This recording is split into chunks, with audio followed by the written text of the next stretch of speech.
뜬금없이 족보가 나오죠. 뜬금없이 족보가 나오는데 족보가 나오는 이유는 이제 출애굽할 때가 되었다. 드디어 하나님께서 역사하실 때가 되었다. 그러니까 어떤 큰 일을 하기 전에 이들이 누구였는지, 누가 출애굽을 했는지를 다시 한번 구체적으로 설명하는 게 바로 오늘의 족보입니다. 놀라운 거는요, 창세기부터 지금 출애굽기를 보고 있는데 족보만 몇 번 나왔는지 모를 정도로 족보가 굉장히 많이 나옵니다. 우리는 사실 그 족보를 봐도 몰라요. 모르는데 성경은 그 족보를 여러 번 기록하죠. 이유가 뭐냐면 우리는 몰라도 이 성경을 읽는 사람들은 알 뿐 아니라 하나님도 다 아신다, 그겁니다. 우리는 관심 없어도 이들을 다 아신다. 저는 그래서 족보를 볼 때마다 항상 생각하는 것 중에 하나가 뭐냐면 제가 우리 교회 와가지고서도 그런 걸 많이 느끼지만 이 교회에서 신앙생활했던 분들이 한두 분이 아닐 겁니다.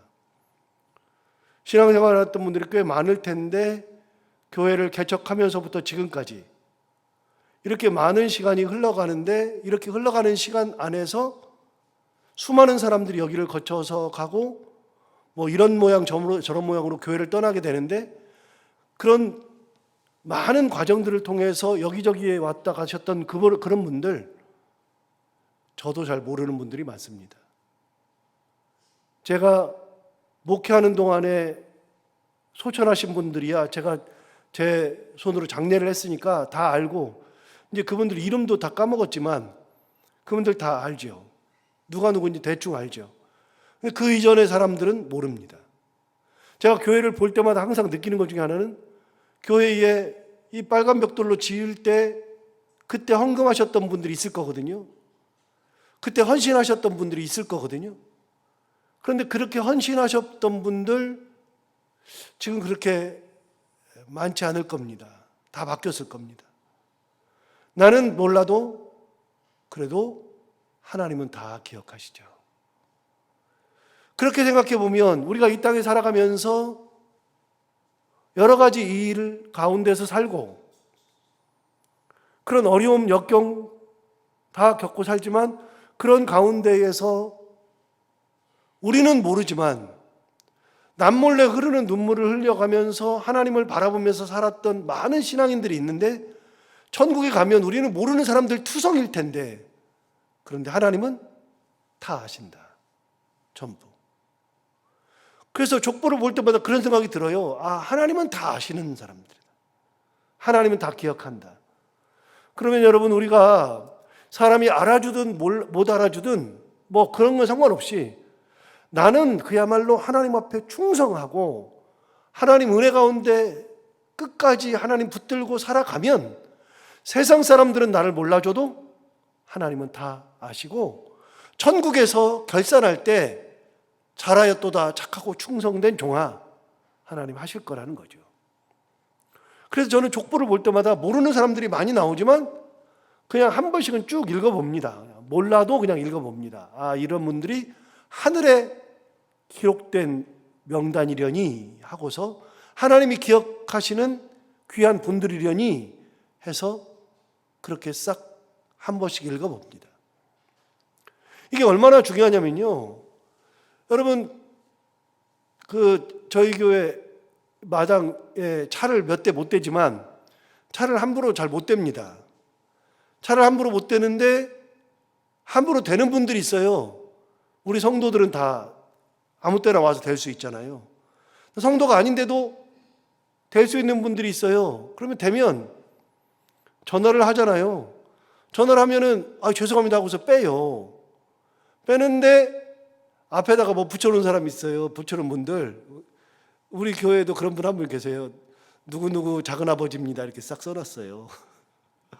그러면 그걸 보는 순간에 아, 이분은 누구 작은아버지구나. 그러면 절대로 전화 안 해요. 그냥 놔둬요. 당연하죠. 대단한 겁니다. 이게. 여러분 이 작은아버지를 알아요? 몰라요. 근데 누굴 알아요? 그분을 알아요. 그러니까 그분의 작은아버지니까 작은아버지는 아무것도 아니래도 대단해요.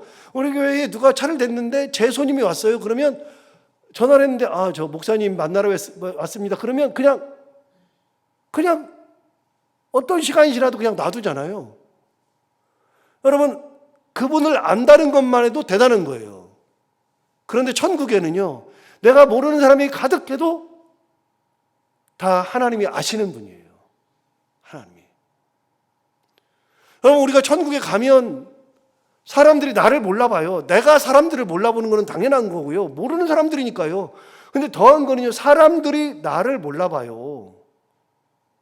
나를 모르는데 누가 아시는 분이에요? 하나님이 아시는 분이에요. 하나님이 인정한 분이에요. 여기 이 사람들 우리가 몰라요. 그런데 이 사람들도요, 우리가 천국 가면 너 누구냐? 다 그럴 거라고요. 그런데 우리는 전부 다 하나님이 아는 분들이죠. 하나님께서 부른 분들이죠. 그래서 족보가 진짜 중요한 겁니다. 그런데 오늘 족보가 나오는 이유가 뭐냐면 딱 하나입니다. 이제 하나님이 막 이렇게 하고 저렇게 하고 막 했잖아요. 이제부터 뭐 한다? 드디어 출애굽을 위한 역사가 일어나기 시작한다. 역사가 일어나기 시작하기 전에 그야말로 그 역사를 했던 사람들의 어른들의 이름을 쭉 나열해놓고 시작한다. 이런 사람들이 하나님의 부르심을 받아서 이 일을 감당했다. 그 얘기를 시작하는 겁니다. 자, 그러면 14절 위에를 보시면 뭐라고 되어 있냐면 모세와 아론의 조상 그랬는데 14절, 15절은 그냥 큰 의미가 없고요. 16절부터가 큰 의미가 있어요. 16절을 보시면 이렇게 말했습니다. 레위의 아들들의 이름은 그들의 족보대로 이러하니 게르손과 고핫과 무라리요 그랬습니다. 여러분, 이 출애굽 과정에서 가장 중요한 지파는 레위 지파입니다. 레위 지파가 가장 중요합니다. 그런데 레위 지파의 그 레위의 자손들이 셋 있다고 이야기하죠. 다시 읽어볼까요? 레위의 아들들의 이름은 그들의 족보대로 이러하니 게르손과 고핫과 무라리요. 이 레위의 아들은 3명이었습니다. 게르손, 고핫, 무라리. 이 게르손, 고핫, 무라리라는 사람이 이 세 사람이 창세기에도 나오는데요. 창세기 46장 한번 가볼까요? 창세기 46장.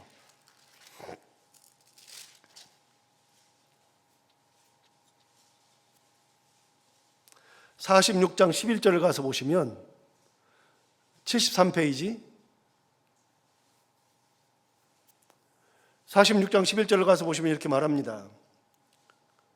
레위의 아들은 게르손과 그핫과 무라리요. 뭐가 좀 다르죠? 아까는 출애굽기에서는 고핫인데 여기에서는 그핫이라고 되어 있죠. 그래서 여러분, 성경은 고핫과 그핫을 왔다 갔다 하면서 씁니다. 그래서 제가 설교할 때나 이렇게 할 때 항상 얘기하잖아요. 게르손, 고핫, 무라리 혹은 게르손, 그핫, 무라리라고 제가 설명하는 이유는 이렇게 성경이 왔다 갔다 하기 때문에 그렇습니다. 이렇게 이미 창세기 46장에서도 레위의 세 아들을 설명한 적이 있었습니다. 이 레위의 세 아들들의 이름이 오늘 출애굽기 6장에서도 나오는 거죠. 그러면 게르손과 고핫과 무라리, 오늘 본문으로 돌아와서 그 게르손과 고핫과 무라리 중에서 셋 중에 누가 제일 중요하냐? 둘째가 가장 중요합니다. 고핫이. 그래서 레위의 세 아들 게르손, 고핫, 무라리 중에서 고핫 자손 혹은 그핫 자손이 대대로 제사장을 하는 가문이 됩니다. 대대로 제사장하는 가문. 보세요. 여러분, 거기에서 나오는 아들이, 고핫 자손에서 나오는 아들이 모세와 아론이거든요. 아론의 자녀들이 제사장을 계속 맡았으니까 고핫 자손들이 맞는 거죠. 여러분 18절을 보십시오. 18절을 보시면 고핫의 아들들은 아므람과 이스할과 헤브론과 우시엘이요 그렇게 나왔어요. 여러분, 고핫의 아들들이 넷이 나오는데 아므람, 이스할, 헤브론, 우시엘 나오는데 아므람이 누구라 그랬죠? 지난번에 얘기했는데 아므람은 모세의 아버지입니다. 아므람이 모세의 아버지거든요. 자, 20절 보십시오. 20절 보시면 20절 보시면 아므람은 그래가지고 아므람에 대한 설명을 하잖아요. 아므람은 그들의 아버지의 누이, 즉 고모라 그랬잖아요. 고모. 그들의 아버지의 누이인 요게벳을 아내로 맞이하였고 그는 아론과 모세를 낳았다. 그래서 여러분, 모세와 아론의 아버지 엄마의 이름은 아므람과 요게벳입니다. 지난번에 말씀드린 것처럼 요게벳은 우리 복음성가에 요게벳의 노래라고 하는 그 찬양이 있습니다. 그래서 요게벳의 노래라고 하는 그 찬양이 있어서 그 찬양은 한번 들어볼 만합니다. 작은 갈대 상자 그러면서 이렇게 떠내려 보는 이야기를 요게벳 엄마의 노래로 한 적이 있죠. 굉장히 은혜되는 찬양입니다. 그래서 여러분 다시 한번요, 족보를 보면 레위지파에서 게르손과 고핫과 므라리가 나오고, 고핫은 그앗이라기도 하고, 그래서 레위지파에서 게르손과 고핫과 므라리가 나오고, 그 두 번째 아들인 고핫에게서 아므람이 나오고, 아므람이 고모인 요게벳과 결혼해서 모세와 아론을 낳았어요. 이게 족보입니다. 이게. 그리고 대대로 고핫 자손이 제사장을 계속해서 이어받았기 때문에 레위지파라 그래서 전부 다 제사장이 된 게 아니고요. 레위지파 중에 고핫 자손, 그 중에서 아론 자녀들이 계속해서 제사장을 맡습니다. 그래서 제사장의 반차를 나눌 때 무슨 반차를 나누느냐면 아론의 반차를 따릅니다. 아론의 반차는 12아들을 중심으로 해가지고 12를 중심으로 해가지고 24명 중심으로 해가지고 그거를 1년에 15일씩 제사장의 직무를 행합니다. 그리고 제사장의 직무를 하죠. 아론의 반차를 따랐던 유명한 사람이 한 명 있죠. 신약성경에 누가 아론의 반차를 따르냐면 세례요한의 아버지. 세례요한의 아버지가 그가 제사장의 반차를 따라서 성전에 들어가서 제사로 들어갔다가 가브리엘을 만나잖아요. 내가 아들을 낳으려. 아니 제가 무슨 아들을 낳아요. 그러다가 벙어리 됐었던 그게 아론의 반차라고 성경에 나오잖아요. 그러니까 그 반차를 따르는 겁니다. 그러면 게르손, 고핫, 므라리, 이 게르손과 므라리 이 사람들은요 제사장을 맡지 않았습니다. 레위지파지만 제사장이 아닙니다. 이 사람들은 뭐 합니까? 이 사람들은 성전에 문지기도 하고 성전 기물을 닦기도 하고 찬양대도 하고 이 레위지파 역할을 감당하는 겁니다. 그리고 제사장은 고핫 자손들, 그 중에 아론의 반차를 따르는 사람들만 제사장을 하는 거죠. 이게 족보였습니다. 그렇게 내려옵니다. 자, 23절 보시면 후에 아론은, 자 이제 아론까지 나왔죠. 다시 저를 한번 볼까요? 저를 보시면 레위가 아들 셋을 낳았어요. 게르손과 고핫과 므라리를 낳았죠. 그 다음에 고핫 자손에서 모세와 아론이 나왔죠. 이 둘이 굉장히 중요한 겁니다. 그리고 제사장은 모세와 아론 중에 아론이 제사장을 합니다. 그래서 레위지파 중에서 이제 아론에게서 고핫에서 아론이 나오고 아론에게서 나오는 네 아들이 제사장을 이어갑니다. 그 네 아들 얘기를 하는 겁니다. 여러분 보십시오. 23절 보시면 아론은 암미나답의 딸 나손의 누이 엘리세바를 아내로 맞이하였고 그는 나답과 아비후와 엘르아살과 이다마를 낳았다. 이 네 아들은 후에 계속 나옵니다. 계속. 여기 나오는 나답과 아비후는요, 굉장히 유명한 사람입니다. 출애굽기 24장 이제 24장 가서 보시면 이제 얼마 안 남았어요. 24장 가면 하나님께서 산으로 올라오라 그래서 산에서 먹고 마시고 하나님 보는 데서 먹고 마시고 즐겼던 하나님을 봤던 74명이 있습니다. 74명. 그 74명이 24장 1절부터 9절에 나오는데요. 그 74명이 누구냐? 모세 당연히 들어가고요. 아론 들어가고요. 그리고 70명의 장로가 있습니다. 그래서 하나님의 산에 올랐던 74명 중에 70명의 장로와 모세와 아론과 그리고 여기 나오는 아론의 네 아들 중에 나답과 아비후도 하나님의 산에 올라가서 하나님과 함께 먹고 마시는 그런 삶을 살았죠.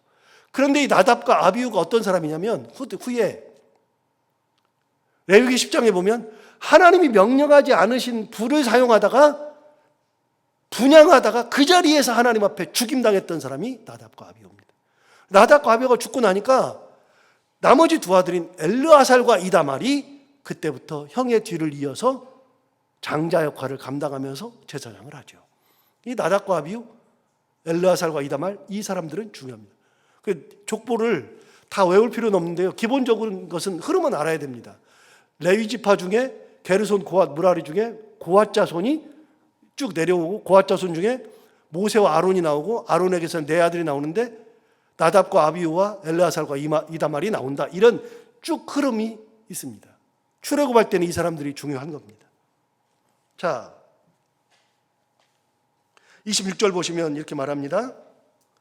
이스라엘 자손을 그들의 군대대로 애굽 땅에서 인도하라 하신 여호와의 명령을 받은 자는 아론과 모세다. 그렇게 많은 사람이 있어도 하나님이 이스라엘 백성들을 애굽에서 인도하여 내라 그 명령을 받았던 사람은 아론과 레위밖에 아론과 모세밖에 없다. 두 번째, 27절도 보시면 애굽 왕 바로에게 이스라엘 자손을 애굽에서 내보내라 말한 사람도 이 모세와 아론이었더라. 그래서 하나님의 도구로 쓰임 받았던 두 사람, 이 사람들이 출애굽을 이끄는 가장 중요한 역할을 했다. 이 말을 하고 있는 겁니다. 계속해서 28절을 보시면 이렇게 말합니다. 여호와께서 애굽 땅에서 모세에게 말씀하시던 날에 여호와께서 모세에게 말씀하여 이르시되 나는 여호와라 내가 내게 이르는 바를 너는 애굽 왕 바로에게 다 말하라 그랬습니다.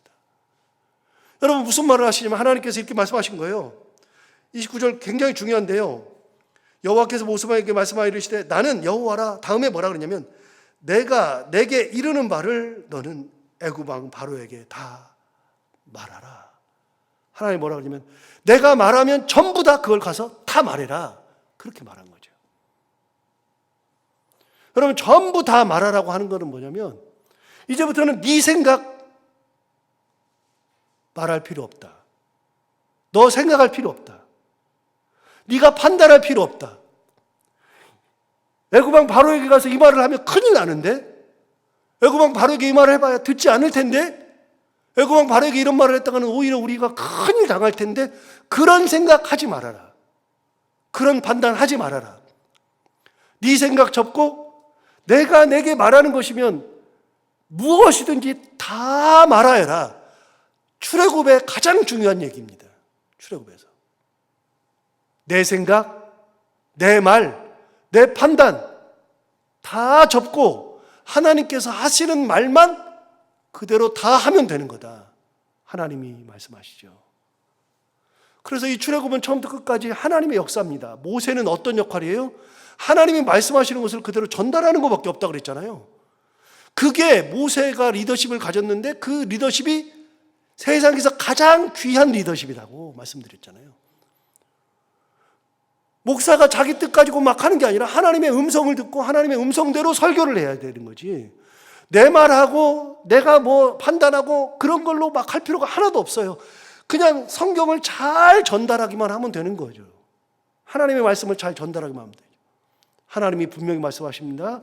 내가 내게 말한 것을 다 말하라. 하나도 빠짐없이 정확하게 다 말하여라. 이런 말씀을 하시는 거죠. 이게 출애굽의 기본입니다. 여러분 신앙생활 기본도 이겁니다. 내 생각을 접고 내 판단을 접고 모든 것을 다 접고 하나님의 말씀대로 하는 거, 이게 바로 신앙생활의 가장 기본이죠. 오늘 이 말씀을 하십니다. 30절 보시면 이렇게 말합니다. 모세가 여호와 앞에서 아뢰되 나는 입이 둔한 자이오니 바로가 어찌 나의 말을 들으리까 또 말하죠. 몇 번째요? 세 번째.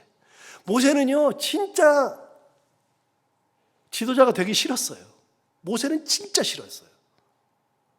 처음부터 끝까지 하나님 나 진짜 못해요. 그 말을 끝까지 해요. 혼나면서도 얘기를 해요. 그러나 모세가 잘한 게 하나 있어요. 하나님의 말씀 그대로 한 거. 그거. 여러분 우리 그럴 수 있잖아요. 나 못해요. 끝까지 그럴 수 있어요. 그러나 하나님께서 나에게 그 사명을 주셨을 때에는 끝까지 감당하는 거예요. 뭘로? 그냥 하나님 말씀대로 감당하는 거예요. 내 생각대로 하는 것이 아니라 하나님의 말씀대로만 하면 된다. 여러분 오늘 이 귀한 말씀을 보면서 하나님께서 우리에게 말씀하시는 것은 내게 말하는 거 그대로 다 말하여라 이 말씀 주신 것처럼 우리가 하나님의 말씀 그대로 받고 내 생각을 접고 하나님의 은혜대로만 살아갈 수 있는 저와 모든 사람들이 다 되기를 바랍니다. 하나님 아버지 오늘 귀한 은혜 주셔서 감사합니다. 깨닫게 해주셔서 감사합니다. 이제 때가 되었습니다. 그들이 바로 앞에서 기적을 행하고 이스라엘 백성들이 이끌 때가 되었습니다. 그러니 하나님께서 그들을 불러서 그 사람들이 누군지를 다 설명해 주십니다. 하나님 아버지 우리가 천국에 가는 것이 그런 것은 아닌지 항상 생각해 보게 됩니다. 사람들이 나를 몰라줘도 누구든 나를 알지 못해도 그래도 나는 끝까지 하나님 은혜, 하나님 말씀 붙들고 살아가게 하여 주옵시고 하나님의 말씀에서 한치의 어긋남도 없이 하나님만 붙들고 살고 하나님께서 나 아신다. 그거 하나만으로도 이 땅을 살아가면서 하나님 붙들고 살아가는데 부족함이 없을 텐데 그런 신앙으로 살아가는 저희들 다 되게 하여 주옵시고 하나님이 그들을 불러서 하셨던 말씀 내가 내게 이른 바를 너는 애굽 왕 바로에게 다 말하라 하는 것처럼 이런 말씀을 끝까지 붙들고 애굽 왕 바로에게 말하듯이 내 생각 접고 내 판단을 접고 오로지 하나님 말씀만 붙들고 그 말씀대로 살았던 것처럼 우리도 끝까지 하나님만 붙들고 살아가는 저희들 모두가 다 되게 하여 주옵소서. 오늘도 하루를 살아갈 때 이 말씀을 기억하며 살게 하여 주옵시고 기도하러 나온 사랑하는 모든 성도들의 기도를 들어 응답해 주시기 원하며 오늘도 해야 되는 것들을 기쁨으로 잘 감당하고 만나는 분들과 함께 웃고 행복한 하루가 되게 하여 주옵소서. 감사하며 예수님 이름으로 기도하옵나이다.